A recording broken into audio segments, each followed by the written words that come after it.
Hi everyone, welcome back to రుచి tech YouTube channel. ఈరోజు వీడియోలో మైక్రో కంట్రోలర్స్ గురించి ఇంట్రొడక్షన్ అండ్ అసలు మైక్రో కంట్రోలర్ అంటే ఏంటి అండ్ మైక్రో కంట్రోలర్కి మైక్రో ప్రాసెసర్కి డిఫరెన్స్ ఏంటో ఈ వీడియోలో కంప్లీట్గా డిస్కస్ చేద్దాం. ఓకేనా? ఎవరు ఎక్కడ స్కిప్ చేయొద్దండి. ఓకేనా? మీకు ఈజీగా అర్థమయ్యే విధంగా చెప్తా. Okay, first of all introduction చూద్దాము. ఫస్ట్ మైక్రో కంట్రోలర్ అంటే ఏంటి అంటే, micro controller is a special digital processor system and particularly used for real time control applications. అంటే ఇది ఒక స్పెషల్ డిజిటల్ ప్రాసెసర్ అనమాట. ఇది మనం ఎందుకు యూజ్ చేస్తాము అంటే రియల్ టైమ్ కంట్రోల్ అప్లికేషన్స్లో యూజ్ చేస్తాం అనమాట. మైక్రో కంట్రోలర్ని ఇంకా ఏమని పిలుస్తారు అంటే సింగిల్ చిప్ మైక్రో కంప్యూటర్ అని కూడా అంటారు. ఈ మైక్రో కంప్యూటర్ అనేది మనం పర్టికులర్గా ఒక సర్టెన్ టాస్క్ పర్ఫామ్ చేయడానికి యూజ్ చేస్తాం. ఓకేనా? నెక్స్ట్, ఆ మైక్రో కంట్రోలర్స్ అనేది మనం ఎక్కడెక్కడ యూజ్ చేస్తాము అంటే హోమ్ అప్లికేషన్స్ కానీ, టెలికమ్యూనికేషన్స్, ఆటోమేటిక్ సిస్టమ్స్, ఇంకా చాలా ఎగ్జాంపుల్స్ అనేవి ఉన్నాయి. ఓకేనా? ఫస్ట్ మనకు మైక్రో కంట్రోలర్ గురించి తెలియాలంటే మైక్రో కంప్యూటర్ అనేది ఒక చిన్న కాన్సెప్ట్ అనమాట. ఓకేనా? ఫస్ట్ మనము మైక్రో కంప్యూటర్ గురించి చూసిన తర్వాత ఫర్దర్గా డిస్కస్ చేద్దాం. ఫస్ట్ మైక్రో కంప్యూటర్ అంటే ఏంటి? మనకు పేర్లోనే ఉంది. మైక్రో అంటే ఏంటి? Small size. So computer in which small size computer is known as micro computer. ఓకేనా? మనకు మైక్రో ప్రాసెసర్ అనేది సిపియు ఆఫ్ మైక్రో కంప్యూటర్ అనమాట. ఓకేనా? ఈ మైక్రో ప్రాసెసర్ అని మామూలుగా మనం దేంతో అంటే ప్రిపేర్ అవుతుంది అంటే మెమొరీ చిప్ కానీ, ఇన్పుట్ అండ్ అవుట్పుట్ డివైస్ వస్తే మనకి మైక్రో కంప్యూటర్ అనేది ఫామ్ అవుతుంది. ఓకేనా? నెక్స్ట్, మైక్రో ప్రాసెసర్ అంటే ఏంటి? It performs various digital operations and digital signals. ఓకేనా? ఇది జస్ట్ ఇంట్రడక్షన్ అనమాట. ఓకేనా? నెక్స్ట్, మనకి ఫంక్షనల్ కాంపోనెంట్స్ అనేవి ఉన్నాయి మైక్రో కంప్యూటర్లో. అవి ఏంటి అంటే రిజిస్టర్ అరే, ALU, timing and control unit. Just మీకు అర్థం అవడానికి చెప్తున్నాను, ఇదేం ఎగ్జామ్కి రాదు, మీకు కాన్సెప్ట్ అర్థం అవడానికి చెప్తున్నా.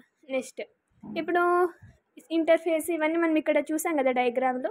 మైక్రో కంప్యూటర్లో ఏమేమి ఉన్నాయని రిజిస్టర్ అరే, ALU, timing and control unit, interface, system bus, తర్వాత ఇక్కడ RAM, Rome, input and output కదా.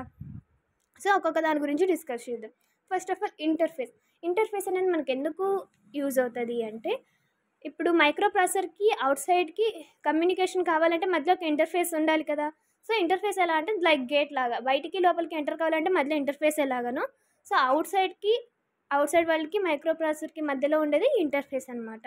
నెక్స్ట్, మెమొరీ అనేది ఎందుకు అంటే మనకు ఏదైనా ఇన్స్ట్రక్షన్ స్టోర్ చేసుకోవడానికి ఈ మెమొరీ అనేది యూజ్ అవుతుంది. ఈ మెమొరీలో మళ్ళీ 2 ఉంటాయి. ఒకటేమో మెమొరీ బ్లాక్, ఆ మెమొరీ బ్లాక్లో 2 ఉంటాయి, ర్యామ్ ఒకటి, రోమ్ ఒకటి. ఓకేనా? మీకు ఆల్రెడీ దీని గురించి తెలుసు అనుకుంటున్నాను, ర్యామ్ అండ్ రోమ్. ఇంకా ఫర్దర్ వీడియోస్లో దాని గురించి క్లియర్గా తెలుసుకుందాం. ఓకేనా? నెక్స్ట్, ఇన్పుట్ అనేది ఏం చేస్తుంది అంటే ఏదైనా సరే ఒక బైనరీ ఇన్స్ట్రక్షన్ కానీ, డేటా కానీ అవుట్ సైడ్ వాళ్ళకి మైక్రో ప్రాసెసర్కి ట్రాన్స్ఫర్ చేస్తుంది. అది ఇన్పుట్ యొక్క వర్క్ అనమాట. నెక్స్ట్, అవుట్పుట్ అంటే ఏంటంటే మనకు ప్రాసెస్ డేటా ఉంటుంది కదా, ప్రాసెసర్ డేటా అనేది మైక్రో ప్రాసెసర్కి అవుట్పుట్ డివైస్కి ట్రాన్స్ఫర్ చేసేదే అవుట్పుట్ అనమాట. నెక్స్ట్, సిస్టమ్ బస్ అంటే ఏంటి? ఒక గ్రూప్ ఆఫ్ వైర్స్ ఏదైనా సరే ఒక డేటా, ఎలక్ట్రికల్ సిగ్నల్స్ డేటా అనేది ట్రాన్స్ఫర్ చేస్తాయి కదా, దాన్ని సిస్టమ్ బస్ అంటాం. మామూలుగా ఇంకా సింపుల్గా చెప్పాలి అంటే ఇది ఒక కమ్యూనికేటింగ్ పాత్ అనమాట. మైక్రో ప్రాసెసర్కి, ఇన్పుట్కి, అవుట్పుట్కి, మెమొరీ డివైసెస్కి ఇదంతా ఒక కమ్యూనికేటింగ్ పాత్ లాగా వర్క్ చేస్తుంది అనమాట. ఇది సిస్టమ్ బస్ అనేది. ఓకేనా? ఇంతవరకు క్లియర్ అయిందా? నెక్స్ట్, మైక్రో ప్రాసెసర్, మైక్రో కంట్రోలర్కి డెఫినేషన్ చూద్దాం. ఫస్ట్ ఓవరాల్గా చెప్పాలంటే మైక్రో కంట్రోలర్ అనేది ఒక స్పెసిఫిక్ టాస్క్ కోసం యూజ్ చేస్తాం. మైక్రో ప్రాసెసర్ అంటే మల్టీ ఫంక్షన్స్ కోసం యూజ్ చేస్తాం అనమాట. ఓకేనా? ఇప్పుడు డిఫరెన్సెస్ చూద్దాం. ఇది చాలా చాలా ఇంపార్టెంట్, ఎందుకంటే 8 మార్క్స్ 10 మార్క్స్కి అడిగే ఛాన్స్ ఉంది. సో మీకోసం నేను సింపుల్గా ఒకటి ప్రిపేర్ చేస్తాను, అది మీకు ఇప్పుడు చూపిస్తాను. ఓకేనా? ఫస్ట్ చూడండి, మైక్రో ప్రాసెసర్లో ఏమేమి ఉంటాయి? ఏఎల్యూ ఉంటుంది, register, control unit, interrupts, clock circuit అనేది మైక్రో ప్రాసెసర్లో ఉంటుంది. అదే మైక్రో కంట్రోలర్లో ఏముంటుంది అంటే మైక్రో కంట్రోలర్లో మైక్రో ప్రాసెసర్ ఉంటుంది. గుర్తుపెట్టుకోండి, మైక్రో కంట్రోలర్లో మైక్రో ప్రాసెసర్ ఉంటుంది. దాంతోపాటు timers, counters, ADC, DAC, RAM, clock ఇవన్నీ ఉంటాయి. ఇది ఫస్ట్ పాయింట్. క్లియరా? ఇప్పుడు మనం మైక్రో ప్రాసెసర్తో ఆపరేట్ చేయాలంటే మెనీ ఇన్స్ట్రక్షన్స్ అనేవి రిక్వైర్ అవుతాయి. లేదు మనం మైక్రో కంట్రోలర్తో చేస్తున్నామంటే 1 or 2 ఇన్స్ట్రక్షన్స్ అనేవి సరిపోతాయి అన్నమాట. ఓకేనా? ఇక్కడ మనకు ఈజీగా ఉండేకి నెక్స్ట్ చెప్తా చూడండి. ఇవి చూడండి, జస్ట్ సింపుల్గా ఉన్నాయి. 10 పాయింట్స్, 11 ఉన్నాయి. మీకు ఈజీగా గుర్తుపెట్టుకోవడానికి అవుతుంది, అంత కష్టమైతే లేవు. సో ఇవి కూడా ఇంక్లూడ్ చేసుకోండి మీకు కావాలి. ఇంకా ఎక్కువ పాయింట్స్ కావాలంటే నేను ప్రీవియస్గా చెప్పా కదా 2, అవి కూడా ఇంక్లూడ్ చేసుకోండి. ఓకే, ఇక్కడ చూడండి, ఫస్ట్ పాయింట్, మైక్రో ప్రాసెసర్లో ఇది ఆల్రెడీ చూసాం, బట్ ఇంకోసారి చూడండి. ALU, registers, control unit, interrupts and clock circuits ఉంటాయి. మైక్రో కంట్రోలర్లో మైక్రో ప్రాసెసర్తో పాటు timers, counters, ADC, DAC, RAM and Rome, clock అనేవి ఉంటాయి. ఓకేనా, ఇది ఫస్ట్ పాయింట్ ఆల్రెడీ డిస్కస్ చేసాం.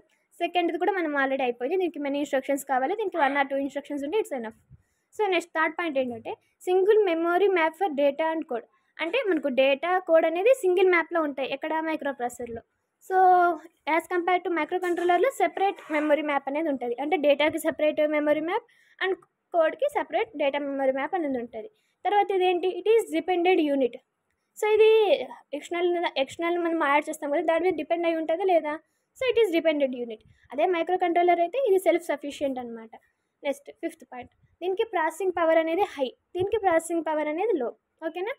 Next it is used for general purpose. చెప్పే కదా, మైక్రో ప్రాసెసర్ అని జనరల్ పర్పస్ కోసం యూజ్ చేస్తాం. మల్టీపర్పస్ అని కూడా అనొచ్చు, జనరల్ పర్పస్ అని కూడా అనొచ్చు. Next sixth point, micro controller ఏంటి, ఇది స్పెసిఫిక్ టాస్క్ కోసం యూజ్ చేస్తాం. ఓకేనా.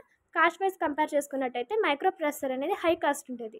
As compare to micro controller it is a లో కాస్ట్. ఓకేనా. నెక్స్ట్ మనకు ఈ మైక్రో ప్రాసెసర్ అనేది వైడ్లీ కంప్యూటర్ సిస్టమ్స్లో యూజ్ చేస్తారు. అదే మైక్రో కంట్రోలర్ అయితే ఎంబెడెడ్ సిస్టంలో యూజ్ చేస్తారనమాట. ఇది నెక్స్ట్ ఎక్కడ ఏ స్కేల్ అప్లికేషన్స్లో యూజ్ చేస్తారు అంటే మైక్రో ప్రాసెసర్ అనేది హై స్కేల్ అప్లికేషన్స్లో యూజ్ చేస్తారు. అదే మైక్రో కంట్రోలర్ వచ్చేసి లో స్కేల్ అప్లికేషన్స్ యూజ్ చేస్తారు. ఇది మైక్రో ప్రాసెసర్ అనేది కంప్యూటర్ సిస్టమ్కి హార్ట్ లాగా వర్క్ చేస్తుంది. మైక్రో కంట్రోలర్ అనేది brain of the computer system. గుర్తుపెట్టుకోండి, micro processor is the heart of the computer system and micro controller is the brain of the computer system. For example micro ప్రాసెసర్కి examples ఏమి, 8086, 8085 ఇంకా చాలా ఉన్నాయి. So మీకు ఇక్కడ 2 అనే చెప్పాను. ఓకేనా. నెక్స్ట్ మైక్రో కంట్రోలర్లో 8051, 8052 ఇంకా మీరు రాసుకోవచ్చు. ఓకేనా. ఇది ఇవాళ జస్ట్ ఇంట్రొడక్షన్ వీడియో. ఓకేనా. మీకు ఇంకా ఏమైనా డౌట్స్ ఉన్నా కింద కమెంట్ చేయండి, I will answer them. Thanks for watching. Don't forget to subscribe Ruchi tech YouTube channel. Thank you.